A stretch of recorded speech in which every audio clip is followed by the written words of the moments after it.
விடுன்னு கேட்டேன். அம்மா அதை அடி போட்டார். நம்ம ஒன்று இருக்கக்கூடாது, மறைவுடாது இருக்குன்னு இதுக்கே தெரியுது. பேச்சுக்குள்ளே ஏன் கோபம் வந்துடணும், மக்களை அடிக்கணும்? அதுதான் பெண்களுக்கு கோபம் வந்தால் பெருசு சொல்லிக்கிறது. கோபமே வரக்கூடாது, கோபமே வரக்கூடாது.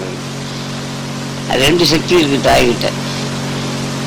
தாய்ப்பு உண்டாக்கப்பட்டவர் அவரையே அடிக்க மாட்டார். அப்போ தாய் என்ன கேட்டார், நான் என்னால் முடியலைன்னா நான் கொடுத்த ஒருத்தத்தை அடி பண்ணிட்டான். 2 வாரம் வாங்கி வச்சுக்கிட்டு நீங்கள் தான். கோபம் வந்தால் ஆங்காரமாக அடிக்கிறதுக்கு நீங்கள் தான், அப்புறம் உட்காந்துட்டு அழுகிறதுக்கு நீங்கள் தான். சொல்லுமா? அதுதான் பெண்களுக்கு அவசரமாக கோபம் வந்துடும். தியானத்தில் அமர்ந்து வாழைப்பெண்ணை தரிசிக்க ஒரு